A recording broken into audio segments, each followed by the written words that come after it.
Good morning everyone. सो आप सभी लोग हमें यूट्यूब चैनल पे बहुत बहुत स्वागत है। सो आज की इस वीडियो के अंदर मैं आपको बताने जा रहा हूँ कि आप कहाँ से बिल्कुल बेसिक से किस लेवल से जो है आप इंग्लिश सीखना स्टार्ट कर सकते हैं। सो आज की वीडियो जो है बहुत ही ज्यादा इंपॉर्टेंट होने वाली है उन लोगों के लिए जो मुझे शायद किसी गांव से देख रहे हैं या किसी दूर दराज किसी क्षेत्र से देख रहे हैं, ठीक है, किसी कस्बे से देख रहे हैं। सो आपको बहुत ही सिंपल भाषा में, बहुत ही डिटेल में, इजी तरीके से जो है आपको आज सिखाने जा रहा हूँ कि आप इंग्लिश कहाँ से शुरू कर सकते हो। ठीक है, सो आज की वीडियो जो है वो इसी चीज से रिलेटेड है। मैं आपको बताऊंगा कि ये बिल्कुल पहला कदम है आपका इंग्लिश शुरू करने के सफर में। ठीक है, सबसे पहले आपको यहीं से शुरुआत करनी पड़ेगी। और ये चीज अगर आपने समझनी शुरू कर दी, क्योंकि काफी ज्यादा जो स्टूडेंट्स होते हैं ना उनके दिमाग में ये चीज होती है कि भाई इंग्लिश सीखनी, हम स्टार्ट करें तो करें कहां से, एक प्रॉपर गाइडेंस तो मिले हमें कि स्टार्ट करने का तरीका ये है, रास्ता ये है। तो मैं आपको बता रहा हूं कि आज की वीडियो के अंदर हम सीखने वाले हैं सिंपल प्रेजेंट टेंस। बहुत सिंपल टेंस, ठीक है। इसके अंदर हमें कुछ भी ऐसा बहुत हाँ मतलब ऐसा डिफिकल्ट रूल नहीं पढ़ना है जिसको पढ़ने के बाद हमें सेंटेंस बनाने में दिक्कत हो। तो मैं आज की वीडियो के अंदर आपको बताऊंगा सिंपल प्रेजेंट टेंस होते क्या है, कैसे बनाए जाते हैं, ठीक है, रूल क्या होता है, इसको याद करने का तरीका क्या है, सब कुछ बताऊंगा बिल्कुल स्टेप बाय स्टेप। तो अगर आप वीडियो में पहली बार आए हैं तो वीडियो पे बने रहिएगा, चैनल को सब्सक्राइब जरूर कर लीजिएगा ताकि इसी तरह की वीडियो की नोटिफिकेशन आपको सबसे पहले मिलते रहे। चलिए वीडियो की शुरुआत करते हैं। तो देखो, सबसे पहले जो आज हम सीखने जा रहे हैं उसे हम बोलते हैं प्रेजेंट का जो है वो है simple tense, simple present tense. अब देखो, आपको ये जानना बहुत ज्यादा जरूरी रहता है कि टेंस होता क्या है। ठीक है, तो सबसे पहले मैं आपको बता दूं, टेंस यानी कि हिंदी में जो भी हम बात करते हैं ना, जो भी हम बात कह रहे हैं, ये सारा सेंटेंस चल रहा है। उदाहरण के लिए मैंने अभी आपसे क्या बोला कि हम जो भी बात बोल रहे हैं वो एक सारा सेंटेंस से चल रहा है। ये पूरा मैंने जो बात की वो एक टेंस हो गया। उसके बाद मैंने जो दूसरी बात की वो भी टेंस था। तो कहने का मतलब सेंटेंस बना बना के, सेंटेंस जोड़ जोड़ करके ही हम बात करते हैं, यही सेंटेंस होता है, यही टेंस होता है। ठीक है, अब इंग्लिश में होता है टेंस। टेंस का एग्जैक्टली मीन होता है काल यानी कि समय। अब समय को देखा जाए तो आप खुद ही देखो, हिंदी में समय को तीन भागों में बांटा गया है। सेम इंग्लिश में, सेम दुनिया की कोई भी लैंग्वेज सीख लो उसमें भी तीन टाइम को जो है, टेंस को तीन ही पार्ट में बांटा गया है। पहला आता है प्रेजेंट यानी कि जिसका मतलब होता है वर्तमान। दूसरा आता है पास्ट जिसका मतलब होता है भूतकाल। एंड फ्यूचर यानी कि भविष्यकाल। तो अभी मैं जो बात कर रहा हूं ये सारी की सारी प्रेजेंट में चल रही है। अगर मैं कुछ बात पास्ट की कहूं तो वो चीज हो गई है, वो पास्ट की बात होती है। अब जो होने वाली है वो फ्यूचर की बात है। कॉमन सा सेंस है। तो ये होता है टेंस। सबसे पहले ये इंट्रोडक्शन बहुत ज्यादा जरूरी था। अब हम जो पढ़ाने जा रहे हैं वो सिंपल प्रेजेंट पढ़ाने जा रहे हैं आज की वीडियो में। अब ये सिंपल प्रेजेंट टेंस होता क्या है, कुछ नहीं करना, कुछ नहीं समझ में आ रहा, मैं आपको बताऊंगा बिल्कुल। इसका बिल्कुल स्टार्टिंग जो पॉइंट है वो यहां से है। आप इसे ऐसे समझ लीजिए, जिन किसी हिंदी वाक्यों के अंत में कोई टेंस है, हूं या है या हो इत्यादि पर खत्म होता है, ये सारे सिंपल टेंस कहलाते हैं, वो भी प्रेजेंट के। प्रेजेंट की पहचान ही यह है, प्रेजेंट में हा, हूं, हो, है, इन पर सेंटेंस खत्म होगा। ठीक है, इन्हीं पर खत्म होगा, ये प्रेजेंट की पहचान है। अगर पास्ट आ जाएगा तो यहां पर था, थी, थे, इस तरीके से सेंटेंस एंड होगा। फ्यूचर है तो गा, गी, गे। ठीक है, अब इंटरेस्टिंग चीज ये है कि जो सिंपल टेंस होते हैं इसके अंदर आप कोई वर्ब ऐड नहीं करते। अब कहोगे आपकी वर्ब क्या होती है? वर्ब होती है मोशन, वर्ब होती है कोई एक्टिविटी, क्रिया। यानी कि ऐसा शब्द जिसको बोलने से हमें ऐसा फील हो, ऐसा महसूस हो कि भाई यहां पर तो काम करने का कुछ सेंस आ रहा है। जैसे कि एक शब्द है पढ़ाना, मैं आपको पढ़ा रहा हूं, तो पढ़ाना शब्द जो है वो एक वर्ब है। क्यों है? क्योंकि पढ़ाने शब्द के अंदर एक मोशन है, एक एक्टिविटी है। मैं आपको पढ़ा रहा हूं इस टाइम, ठीक है, तो मैं काम कर रहा हूं ना, मैं बोल रहा हूं, मैं आपको समझा रहा हूं, तो मैं क्या कर रहा हूं? फिजिकली वर्क कर रहा हूं। मैं हाथ पैर हिला करके आपको समझा रहा हूं, कुल मिला के काम कर रहा हूं। तो सिंपल प्रेजेंट जो होते हैं, सिंपल टेंस होते हैं, इनके अंदर वर्ब ये चीज नहीं होती। आप नॉर्मली किसी के बारे में बात करते हो, ठीक है, ये दूसरा पहचान का तरीका है। पहला, जिस भी सेंटेंस के पीछे है, हूं, हो पे खत्म हो जाए, या फिर जिसके बारे में बात होती है, ठीक है, तो ये टेंस होते हैं आपके सिंपल प्रेजेंट टेंस।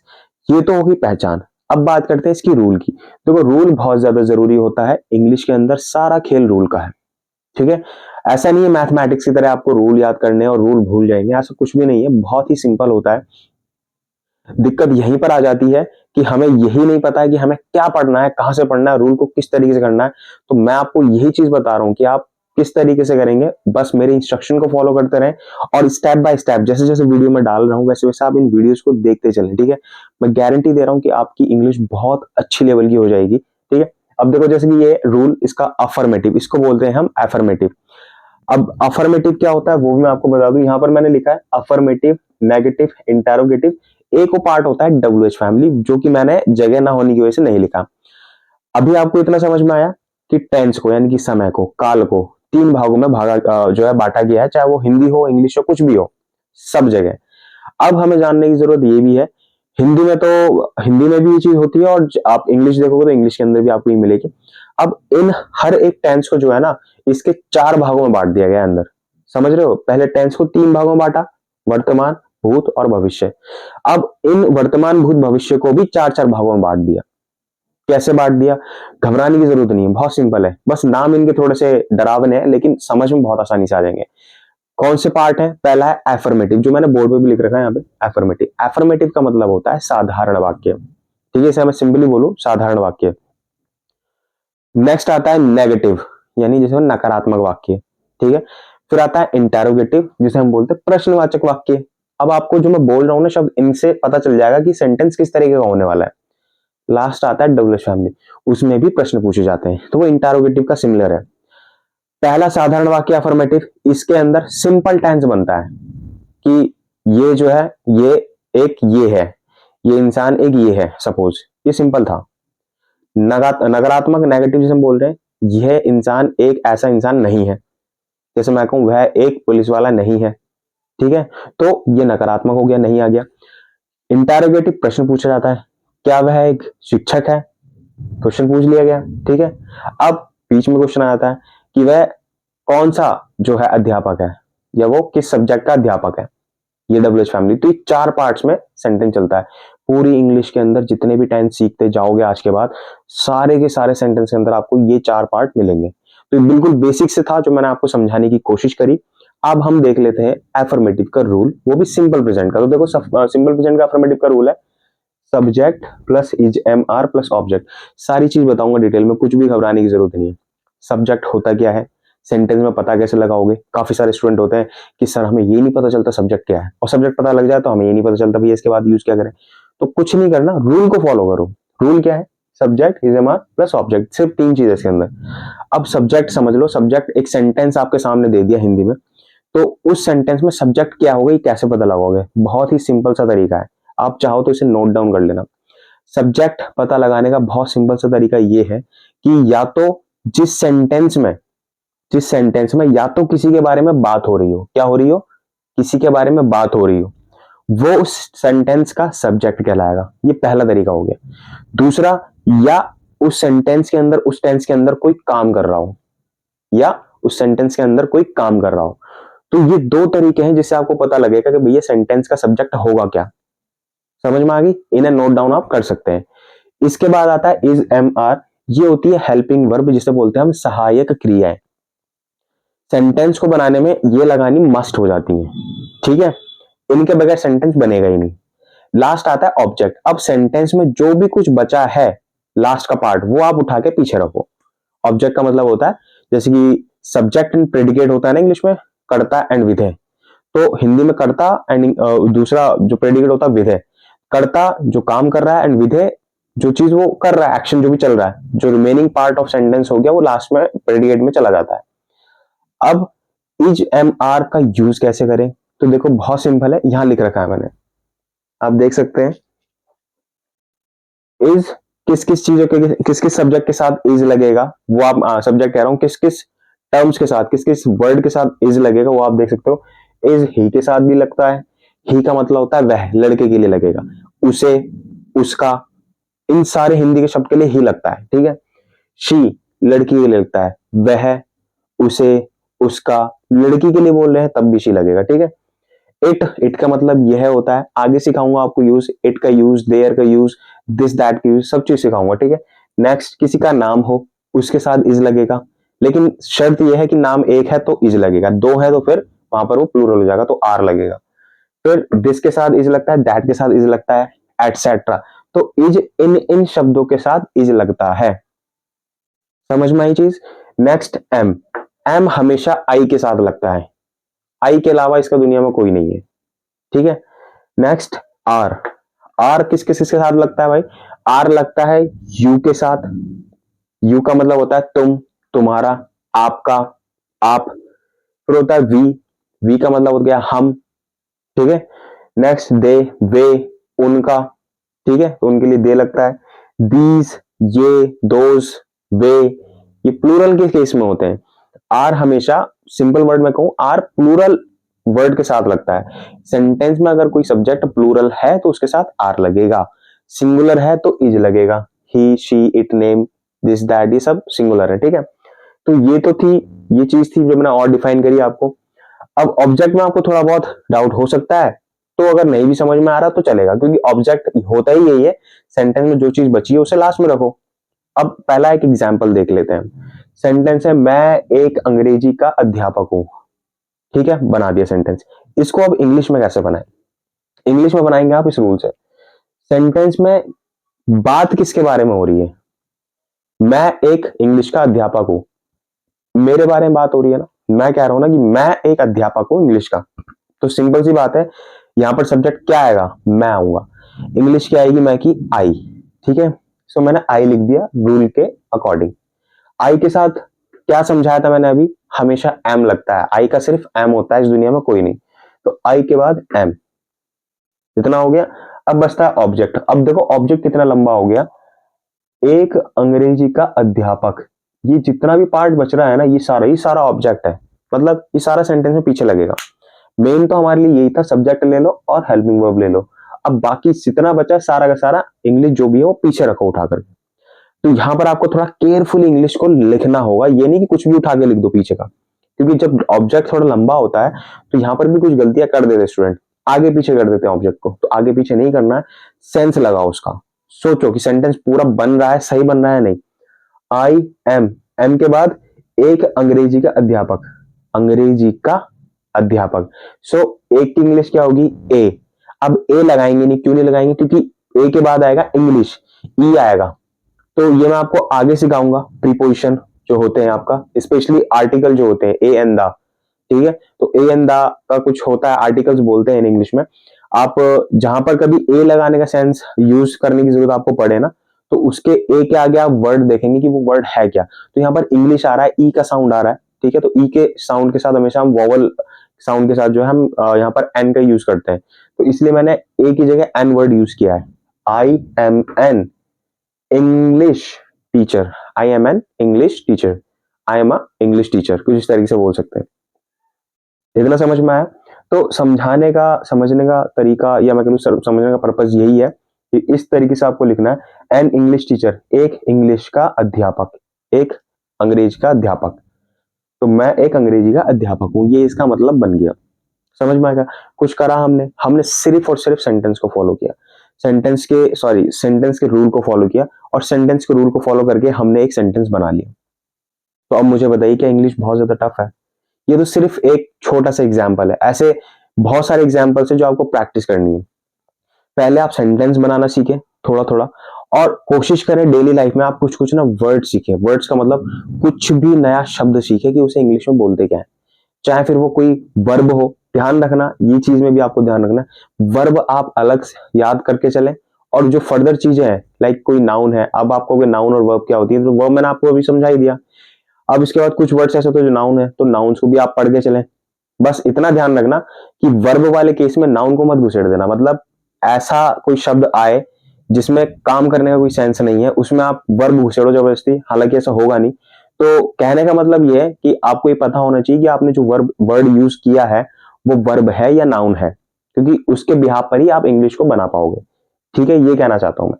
अच्छा, नेक्स्ट सेकंड, वह तुम्हारे भाई बहन है। कौन? वे तुम्हारे भाई बहन है, वे। तो वे के लिए मैंने क्या बताया था, यहाँ पर लिखा हुआ है दे, ये रहा ना प्लूरल। हिंदी में भी वे का मतलब बहुसंख्यक, बहुत सारे लगता है ना, जैसे हिंदी में होते हैं एक वचन और बहुवचन, बहुवचन वाले सेंस में। सो वे के लिए आता है दे। अब है तो इजमार में से आर, दे आर। अब क्या? तुम्हारे भाई बहन, ये बचा सिर्फ तुम्हारे भाई बहन। So they are your siblings, siblings बोलते हैं हम भाई बहन को, ठीक है। थर्ड, वह इस समय स्कूल में है, इस टाइम वो स्कूल में है। भाई कोई बच्चा है वो इस टाइम स्कूल में है, उसके बारे में बात हो रही है। किसके बारे में बात हो रही है? वह इस समय जो स्कूल में है, वह के बारे में बात हो रही है, यानी कि वो कोई बच्चा होगा भाई वह। तो वह की इंग्लिश क्या होती है? ही is at school right now. At school लगाया मैंने इनकी जगह, इनका मतलब भी मैं होता है, लेकिन पर्टिकुलर जगह के लिए हम एट लगाते हैं। तो ही इज एट, तो यहां तक तो समझ में आ गया ना। According to rule subject plus is am are is, he is इस समय स्कूल में, इसकी इंग्लिश बनानी he is at school right now, इस समय वह स्कूल में है इस समय। अब गलती क्या करते हैं स्टूडेंट? ये गलती करते हैं, he is right now at school, he is right now at school. Sentence ना आगे का तो सही बना है, पीछे ऑब्जेक्ट गड़बड़ कर दिया है। He is right now at school नहीं। अब इसकी जरा हिंदी बनाओ, ही इज वह है, राइट नाउ अभी, एट स्कूल स्कूल में। हिंदी में भी अजीब लग रहा है ना, हिंदी में सही कैसे बनेगा? वह अभी स्कूल में है, ही इज एट स्कूल, वह अभी स्कूल में है। अब अभी को आप लास्ट में लगा सकते हो, ही is at school right now. तो इस तरीके से आपको थोड़ा सोच सोच करके सेंटेंस को बनाने की जरूरत होगी। अच्छा नेक्स्ट इसके बाद आता है, वह तुम्हारी पड़ोसन है या वह तुम्हारा पड़ोसी है। So she is your neighbour, depend करता है कि आप सब्जेक्ट में किसी लड़की के लिए बोल रहे हो या फिर किसी लड़के के लिए, आदमी के लिए, औरत के लिए। अब यहाँ पर जो बोला गया वह तुम्हारी पड़ोसन है, तो यहाँ इंटेंशन ये है कि वो किसी लेडी के लिए बात कर रहा है कि वह तुम्हारी पड़ोसन है। शी इज योर नेबर, इतना समझ में आया? फिफ्थ, यह आपका व्यक्तिगत मामला है। यह आपका व्यक्तिगत मामला है, घरेलू मामला है। भाई इसमें मैं क्या बोल सकता हूँ, कई बार आपने सुना होगा ये सेंटेंस बोलते हुए। सो यह, अब यहां पर दिस लगाएंगे यह के लिए। यहां पर मैंने बताया था दिस इज आपका व्यक्तिगत मामला, दिस इज यह है, इसकी इंग्लिश हमने यहां लिख ली, आपका व्यक्तिगत मामला। तो your personal matter, this is your personal matter, ये आपका व्यक्तिगत मामला है। इसमें हम क्या कह सकते हैं? ये समझ में आया? अच्छा सिक्स्थ है, यह उसका पर्स है, ये उसका पर्स है। So this is his purse.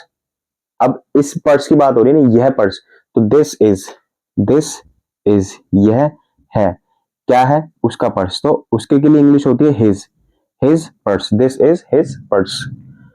Last है, सुशील एक ईमानदार वकील है। कौन है? सुशील। तो सुशील को सबसे पहले रखेंगे, यहाँ पे हम लिख देंगे, वहां देखेंगे नेम आ रहा है, नेम के साथ is, Sushil is an honest lawyer. वही अगेन, ए लगाने की बजाय मैंने एन लगाया, क्योंकि ऑनेस्ट आ रहा है ना, ऑनेस्ट, तो साउंड आ रहा है ओ, वोवल, तो वोवल के साथ हमेशा एन लगता है। ही सुशील इज एन ऑनेस्ट लॉयर, यहां तक समझ में आया? अब इसके बाद मैं आपको कुछ एग्जांपल्स दूंगा नेगेटिव के, then interrogative and then W. इसके बाद आता है नेगेटिव। तो जैसा मैंने आपको बताया था नकारात्मक, अब नेगेटिव के अंदर सेंटेंस किस तरीके से होंगे वो देखेंगे, प्लस उससे पहले हम देखेंगे रूल। तो रूल है नेगेटिव यानी कि नकारात्मक, नेगेटिव का रूल होता है subject plus is am are, इसके बाद बस हेल्प मी वर्ब के बाद नॉट, एक इंग्लिश में वर्ड है नॉट, ये लग जाता है जिसका मतलब होता है नहीं, प्लस ऑब्जेक्ट। पूरा रूल वही है, पूरा का पूरा रूल वही है, कुछ नहीं करना, बस नेगेटिव है तो नॉट लगा देना, बाकी कुछ नहीं करना। पहला एग्जाम्पल देखें, मेरा यह इरादा नहीं है। अगर मुझे इंग्लिश में बोलना हो मेरा ये इरादा नहीं है, तो किसके बारे में बात हो रही है? यह इरादा, मेरा यह इरादा नहीं है, यह इरादा, इसके बारे में बात हो रही है।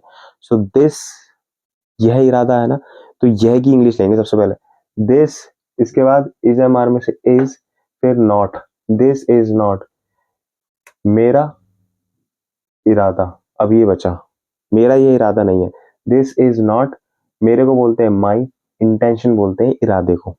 ठीक है, इस तरीके से बनना है।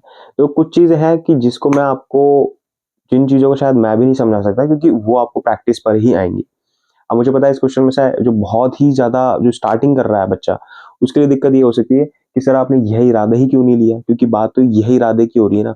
हाँ बात यह इरादे की हो रही है, लेकिन यह मेरा मेरा ये इरादा नहीं है, यह इंपॉर्टेंट है। This is not my intentions. ठीक है, इस तरीके से बनना था। सेकंड, वे उनके रिश्तेदार नहीं है, वे उनके रिश्तेदार नहीं है, किसके बारे में बात हो रही है? वे की, वे नहीं है रिश्तेदार किनके? उनके, दोनों ही थर्ड पर्सन है। तो दे, वे के लिए दे, आर नॉट, उनके के लिए वे के अकॉर्डिंग उनका देयर। ठीक है, they are not their relatives, their relatives. ठीक है, उनके रिश्तेदार, लास्ट में ये आया उनके रिश्तेदार, देयर रिलेटिव्स। इतना समझ में आया। थर्ड, ये तुम्हारे दोस्त नहीं है, ये प्लूरल है, so these are not your friends, these are not your friends, ये आपके दोस्त नहीं है। ठीक है, तो यहां पर अगेन ये के लिए दीज आर और नॉट अकॉर्डिंग टू रूल। फिर तुम्हारे दोस्त, ये सबसे लास्ट में आएगा ऑब्जेक्ट, योर फ्रेंड। अब दोस्त तो तुम्हारे नहीं होगा ना, अगर आप इसे लिखते हो these are not friends your, तो गलत हो जाएगा, these are not your friend. ठीक है, इस तरीके से आप ध्यान रखें। आज वो बच्चा उदास नहीं है, आज वो बच्चा उदास नहीं लग रहा है, सो कौन, वह बच्चा, वह बच्चा, वह बच्चा सब्जेक्ट बनेगा। That child is not, that child वह बच्चा, इज नॉट नहीं है, उदास आज, दैट चाइल्ड इज नॉट। अब या तो सैड लगा लो या ग्लूमी वर्ड लगा लो, और फिर लास्ट है टुडे। सैड और ग्लूमी दोनों का मतलब होता है उदास, तो कुछ भी लगा सकते हो उसमें। ठीक है, लास्ट आता है आज, तो टुडे, सबसे पीछे हमने टुडे लगा दिया। ऐसा बिल्कुल भी नहीं है कि जैसे सेंटेंस लिखा है वैसे ही इंग्लिश बनानी है। कुछ बच्चों को, कुछ स्टूडेंट जो होते हैं खुद से इंग्लिश सीखना स्टार्ट करते हैं, वो यही करते हैं, वो इंग्लिश सोचते हैं कि जो लिखा है उसको बिल्कुल इंग्लिश में वैसे ही लिख दो। जैसे कि यहाँ पे लिखा है आज, आज की इंग्लिश टुडे होती है, वह का मतलब ही होता है, बच्चे का मतलब चाइल्ड होता है, उदास का मतलब सैड होता है, नहीं का मतलब नॉट होता है, और है का मतलब इज एम आर। तो अगर आप इसे ऐसे बनाओगे ना, today he child gloomy not is, कोई सर पैर नहीं है फिर सेंटेंस का। तो ऐसे नहीं करना है, ये बहुत गलत तरीका है। अब सही तरीका मैंने आपको इस तरीके से बता दिया। तो ये नेगेटिव में इस तरीके से बनते हैं। इंटरोगेटिव का रूल देख लो। इंटरोगेटिव का मतलब होता है प्रश्नवाचक, इसमें हमेशा प्रश्न पूछा जाता है। सेंटेंस हमेशा क्या से स्टार्ट होता है, क्या ऐसा हुआ, क्या वह था, क्या उसका भाई ये था, क्या ऐसा था, तो हमेशा क्या से स्टार्ट होगा। रूल इंटरोगेटिव का बहुत सिंपल है, आपने एक बार रूल याद करना है, उसके बाद आपको सिर्फ थोड़ा सा दिमाग लगाना है। देखो, इंटरोगेटिव में प्रश्न पूछा जाता है, तो इसमें क्या होता है, सब्जेक्ट जो होता है ना वो पीछे चला जाता है, उससे पहले आ जाता है हेल्पिंग वर्ब, यानी इज एम आर पहले आ जाते हैं, उसके बाद सब्जेक्ट आता है। अभी तक हम क्या कर रहे थे, सब्जेक्ट पहले लिख रहे थे फिर इज एम आर लगा रहे थे, लेकिन अब क्या कर रहे हैं प्रश्नवाचक में, और ये सब में यही होता है। जब भी आप जितने भी टेंसेस सीखोगे ना, उसमें आप हमेशा यही पाओगे कि जो इंटरोगेटिव है उसमें आपकी हेल्पिंग वर्ब पहले आएगी, उसके बाद सब्जेक्ट आएगा। Is am are plus subject plus object plus question mark, इसके अंदर एक चीज ऐड हो जाती है, क्वेश्चन मार्क। लिखते टाइम क्वेश्चन मार्क, बोलते टाइम जरूरी नहीं होता कि आप कैसे लगा लोगे, बोलते टाइम तो आप क्वेश्चन मार्क बोलोगे ही नहीं। ठीक है, तो क्वेश्चन से ही समझ जाता है सामने कुछ पूछा गया है। इंटरोगेटिव प्रश्नवाचक, इसका फर्स्ट देखो, क्या वह तुम्हारा भाई है, कौन, वह, बात किसके बारे में हो रही, वह की, तो वह बनेगा यहाँ सब्जेक्ट। अब वह की इंग्लिश क्या होती है, ही के अकॉर्डिंग क्या लगेगा, इज ही, इज ही। अब क्या बचा, तुम्हारा भाई, is he your brother, last question mark, क्या वह तुम्हारा भाई है, इज ही योर ब्रदर। ठीक है, सेकंड, क्या आपका नाम शक्तिमान है, क्या आपका नाम शक्तिमान है। ठीक है, जब ये शक्तिमान चलता था एपिसोड, सो आपका नाम शक्तिमान है, आपका नाम, तो आपका नाम वर्ड जो हो गया ना, किसके बारे में किसके बारे में बात हो रही सेंटेंस में, आपके नाम के बारे में, कि क्या आपका नाम शक्तिमान है। तो आपका नाम, your name, your name single है, सिंगुलर वर्ड है, तो is your name Shaktimaan, is your name Shaktimaan. ठीक है, थर्ड, क्या उसका पता गलत है, उसका पता, उसका एड्रेस, इज हिज एड्रेस। अब हिज एड्रेस, उसका पता जो सिंगुलर है, इज हिज एड्रेस रॉन्ग, क्या उसका पता गलत है। ठीक है, लास्ट, क्या आपको अध्यापक का नाम, क्या आपके अध्यापक का नाम रवि है, आपके अध्यापक का नाम, आपके अध्यापक का नाम, इसके बारे में बात हो रही है, आपके अध्यापक के नाम के बारे में। So your teacher name, is your teacher's name Ravi, क्या आपके अध्यापक का नाम रवि है।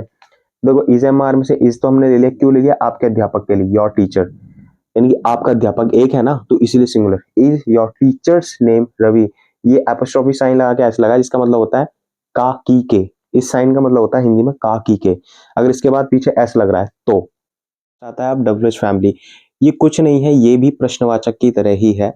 फर्क क्या है, फर्क सिर्फ इतना सा है कि इंटरोगेटिव में कोई भी सेंटेंस जो होता है वो क्या से स्टार्ट होता है, जैसे कि अभी मैंने पीछे बताया था। डब्ल्यूएच फैमिली में भी प्रश्न पूछे जाते हैं, लेकिन इसमें सेंटेंस के बीच में प्रश्न आते हैं। इसमें सेंटेंस कभी भी क्या से स्टार्ट नहीं होगा, बल्कि सेंटेंस के बीच में प्रश्न होता है, तो जिससे हमें पता लगता है कि इसमें सवाल पूछा गया है। और ऐसा हिंदी में भी होता है, राइट। तो जैसे कि मैं आपको एग्जाम्पल दूं, लेकिन उससे पहले मैं आपको रूल बता देता हूँ। डब्ल्यूएच फैमिली में कुछ नहीं करना, अगर आपको इंटरोगेटिव पता है ना, तो डब्ल्यूएच फैमिली आपको ऑटोमेटिक याद हो गया। कैसे? सबसे पहले डब्ल्यूएच फैमिली वर्ड लगाना है, यानी कि क्वेश्चन वर्ड जो सवाल में किसी भी सेंटेंस के बीच में आ रहा है, सबसे पहले उसे लगा दो। और उसके बाद सारा रूल इंटरोगेटिव जो हमने पीछे पढ़ा था। और इंटरोगेटिव बनाने का तरीका मैंने आपको बताया था कि सिंपली हेल्पिंग वर्ब आगे रखो, सब्जेक्ट पीछे रखो और लास्ट में क्वेश्चन मार्क लगा दो। तो बहुत सिंपल था, बस थोड़ा सा ध्यान देना है। यही तरीका है भाई जिससे हम भी याद रखते हैं, और कोई तरीका नहीं है और कोई साइंस रॉकेट नहीं है जो हमने सीखा है और शायद वो आपको नहीं आ पा रहा है। तो ये ही तरीका है और यही आपको याद रखना है, इसी तरीके से आपको करना है। तो WH family word plus is am are plus subject plus object plus question mark. बहुत सिंपल सा रूल था। आप देखो तो इंटरोगेटिव का रूल पूरा का पूरा यही है, डब्ल्यूएच फैमिली वर्ड नहीं होगा, बाकी सब यही है। अब आपको आगे बताने से पहले मैं आपको पहले इंट्रोड्यूस करा दूं कि भैया प्रश्नवाचक शब्द होते क्या हैं, डब्ल्यूएच फैमिली वर्ड होते क्या है। तो डब्ल्यूएच फैमिली मतलब ऐसे क्वेश्चन वर्ड की फैमिली को बोलते हैं। इनकी एक पूरी फैमिली है, पूरा परिवार है। अब परिवार में कितने कितने लोग हैं जरा देख लें। व्हाट माने क्या, ठीक है। किसी भी क्वेश्चन में बीच में, किसी भी सेंटेंस में बीच में आ जाए क्या, तो उसको हम सबसे आगे लिखेंगे व्हाट, ठीक है। सेकंड है व्हाई, क्यों, होम, किसे, किससे, वेयर, कहां, हुज, किसका, किसके, व्हेन, कब, हाउ, कैसे, हाउ मेनी, कितने, हाउ मच, कितना, ठीक है। तो ये सारे क्वेश्चन वर्ड्स हैं, जब भी किसी सेंटेंस के बीच में आते हैं तो समझ में आता है पे क्वेश्चन पूछा गया है। अच्छा, कुछ सेंटेंस यहां पर थोड़ा सा कंफ्यूजन हो सकता है, मेरी बात बड़े ध्यान से सुनना। कुछ ऐसे क्वेश्चन वर्ड्स होते हैं जो इस रूल को फॉलो नहीं करते, कुछ वो ऐसे कुछ ही होते हैं, ज्यादातर नहीं होते, ठीक है। तो उस केस में क्या होता है, यहां पर रूल कह रहा है डब्ल्यूएच फैमिली के साथ इज एम आर लगाओ तुरंत। सब्जेक्ट नहीं आएगा, WH family plus is am are plus subject, फिर आप आगे चीजें जैसे चल रही है वैसे चलाओ। कुछ स्पेशल ऐसे होते हैं जिसमें डब्ल्यूएच फैमिली के जस्ट तुरंत बाद आपको सब्जेक्ट, एक तरीके से देखा है कि सब्जेक्ट, ऐसे सेंटेंस में सब्जेक्ट होता नहीं है, तो डब्ल्यूएच फैमिली वर्ड्स के साथ तुरंत is am are plus direct सीधा ऑब्जेक्ट लगा के क्वेश्चन मार्क लगाना पड़ता है। कुछ ऐसे स्पेशल हो जाते हैं। तो एग्जाम्पल के लिए जो फर्स्ट सेंटेंस है यहाँ पर वो कुछ ऐसा ही है, इसलिए मैं ये बात बता रहा हूँ, ठीक है। क्योंकि बहुत कंफ्यूजन होती है, हमें भी हुई थी अपने टाइम में, हमने प्रैक्टिस करी काफी, तब जाके हमें चीजें क्लियर हुई। तो आपको भी हो सकती है। अब जैसे पहला एग्जाम्पल है यहाँ पे, वहां कितने लोग हैं। अब कितने लोग हैं ये क्लियर नहीं है, क्योंकि यही सब्जेक्ट बनता, तो इसलिए सेंटेंस के अंदर सब्जेक्ट नहीं है। वहां कितने लोग हैं यही तो जानना था, इसलिए तो सवाल पूछा गया वहां कितने लोग हैं। अगर वहां पर ये होता कि वहां पर 10 लोग कैसे, 10 लोग हैं, so there are 10 peoples there, ठीक है। अब सब्जेक्ट ही नहीं है भाई, तो कितने लोग हैं, हाउ मैनी पीपल ऐड हो जाता है। हाउ मैनी मतलब होता है कितने, ठीक है। अब पीपल मतलब लोग, सो डब्ल्यूएच फैमिली वर्ड तो यही हो गया इसके अंदर कितने, ये डब्ल्यूएच फैमिली वर्ड हो गया कितने। तो हाउ मैनी के बाद लोग को, हाउ मैनी के साथ हमेशा, हाउ मैनी के साथ हमेशा कुछ ना कुछ वर्ड दे रखा हो, कितने लोग, कितने, कितने के साथ हमेशा लोग ही आता है ज्यादा, तो कितने लोग पूरी की इंग्लिश लिखी जाएगी कितने लोग की, हाउ मैनी पीपल। इसके बाद इज एम आर, चूंकि कई सारे हो सकते हैं, प्लूरल है, तो हाउ मैनी पीपल के साथ are, how many people are, वहां लास्ट बचा ऑब्जेक्ट, तो there, how many people are there, वहां कितने लोग हैं। अब इसके अंदर सब्जेक्ट नहीं था, इसलिए सेंटेंस को हमें इस तरीके से बनाना पड़ा। तो ये वो चीज है जो मैं आपको बता रहा हूं, थोड़ी सी स्पेशल है, इसको आपको भी ध्यान रखना है, ठीक है। नेक्स्ट इसके बाद सेकंड, क्या उसकी शर्ट फटी हुई है, क्या उसकी शर्ट फटी हुई है। सो शर्ट, किसकी किसकी शर्ट, उसकी शर्ट, तो हिज शर्ट। अब शर्ट एक है, सिंगुलर है, शब्द भी सिंगुलर है, तो इज आएगा, इज हिज शर्ट टॉर्न, फटी होने के लिए बोलते हैं टॉर्न। देखो अब ये कोई वर्ब नहीं है, मैं आपको बताऊं, एक एक स्टेट को बताने के लिए भी हम इन सेंटेंस को यूज करते हैं। स्टेट का मतलब होता है एक स्थिति, एक स्थिति को बताने के लिए भी हम इस सेंटेंस का, इन सिंपल टेंस का यूज करते हैं, ठीक है। बाकी बहुत सारी चीजें हैं इंग्लिश में जो आप आगे जाके सीखोगे। एक टर्म होता है जिरंड, ठीक है, आपने शायद कभी सुना नहीं होगा, क्योंकि बेसिक स्टार्ट करो तो कहां सुन लोगे, तो वो चीज आप आगे सीखोगे। उसके अंदर एक वर्ब को जो है ना नाउन में कन्वर्ट कर देते हैं, तो उसे जिरंड बोलते हैं। तो ऐसी चीजें भी, ऐसे भी सेंटेंसेस आ जाते हैं, और आ जाते हैं क्या, आए हुए हैं इसमें। तो उस पर ज्यादा फोकस नहीं करना है, वो आपको सीखना है एज इट इज, ठीक है। जब आप प्रैक्टिस करते रहोगे, आगे आगे आगे और आगे बढ़ोगे, तब आपको पता चलेगा अच्छा ये चीज वहां पर ऐसी थी, ठीक है। तो यहाँ पर जो टर्न वर्ड है तो हालांकि वर्ब, वर्ब देखा जाए, लेकिन ये वर्ब नहीं है, ये एक स्टेट को बताने के लिए यूज किया गया है सेंटेंस के अंदर। नेक्स्ट है, आपके दोस्त के घर पार्टी कब है, तुम्हारे दोस्त का पार्टी कब है, जैसे कोई पूछ ले फ्रेंड। सो कब, सबसे पहले क्वेश्चन वर्ड क्या आ रहा है, कब, कब है, तो कब की इंग्लिश लिखो व्हेन। अब व्हेन के बाद किसके बारे में बात हो रही है, पार्टी कि तुम्हारे दोस्त के घर पे पार्टी कब है, मेन है party. So when is the party at your friends home, आपके मित्र के घर पे पार्टी कब है। सबसे पहले when according to rule WH family, फिर इज एमआर में से इज लिया क्योंकि पार्टी वर्ड आ रहा है तो पार्टी सिंगुलर है। व्हेन इज द पार्टी, फिर बचता है व्हेन इज द पार्टी का सब्जेक्ट आ गया object plus question mark. So when कब इज द पार्टी, पार्टी है, पार्टी कब है ये हमने इंग्लिश बना ली, आपके दोस्त के घर। So at your friends home. At क्यों लगाया, क्योंकि फिक्स प्लेस है और एक फिक्स प्लेस के लिए हम एट लगाते हैं, ठीक है, तो इसलिए एट आया यहाँ पे। अब नेक्स्ट है, आप बहुत ज्यादा बोलते हो डेली लाइफ में कैसा चल रहा है, सब बढ़िया, सब एकदम मस्त है। सो कैसा चल रहा है, कैसा, अब ऑब्वियसली पीछे सबसे पहले इसमें क्वेश्चन ही आ गया कैसा, तो कैसे को बोलते हैं how, how is going on. ये एक कंडीशन को शो करने के लिए, एक स्टेट को बताने के लिए सेंटेंस को हमने यूज किया है, ठीक है, कंफ्यूज मत होना बिल्कुल भी। चौथे के बाद अब देखो हाउ इज चल रहा है तो गोइंग ऑन, ठीक है।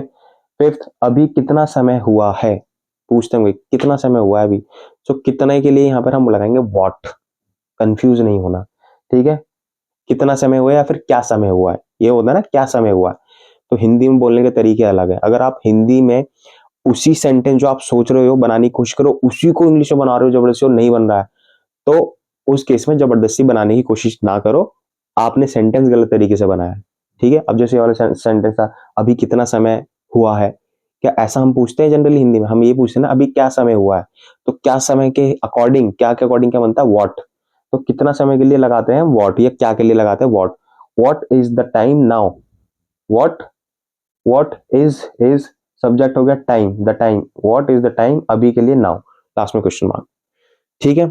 लास्ट है, आप वहां क्यों हो। सपोज मैंने किसी को कहीं भेज दिया कि भाई आप वहां जाके टीम की सपोर्ट करो, कैसी भी कंडीशन हो टीम को सपोर्ट करो, और अगर उस पर्सन से हैंडल कोई चीज हैंडल नहीं हो तो मैं क्या कहूंगा, आप वहां क्यों हो भाई, आपको इसलिए भेजा गया ना। सो यही सेंटेंस है, आप वहां क्यों है, तो क्यों की इंग्लिश होती है वाई, फिर इज एम आर में से आर, क्यों आया आर, क्योंकि आपकी बात हो रही, आप, आपको बोलते हैं इंग्लिश में you, why are you there, last में क्वेश्चन मार्क, ठीक है।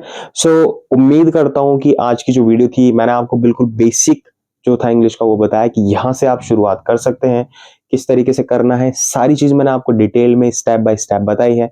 उम्मीद करता हूँ वीडियो आपको पसंद आई होगी। अगर वीडियो पसंद आई है तो वीडियो को लाइक, चैनल को सब्सक्राइब करना बिल्कुल मत भूलिएगा, क्योंकि इस चैनल पर मैं आपको इंग्लिश से रिलेटेड सारी वीडियो जो है वो अपलोड करूंगा और करता रहता हूं, जहां पर आप जीरो से लेकर के एक हाई प्रोफेशनल लेवल तक की इंग्लिश जो है मेरे साथ मिलकर जुड़ करके जो है सीख पाएंगे। सो मिलते हैं अपनी नेक्स्ट वीडियो में कुछ इस तरह के इंटरेस्टिंग एंड इन्फॉर्मेटिव वीडियोस के साथ। तब तक के लिए पढ़ते रहिए इंग्लिश और सीखते रहिए इंग्लिश।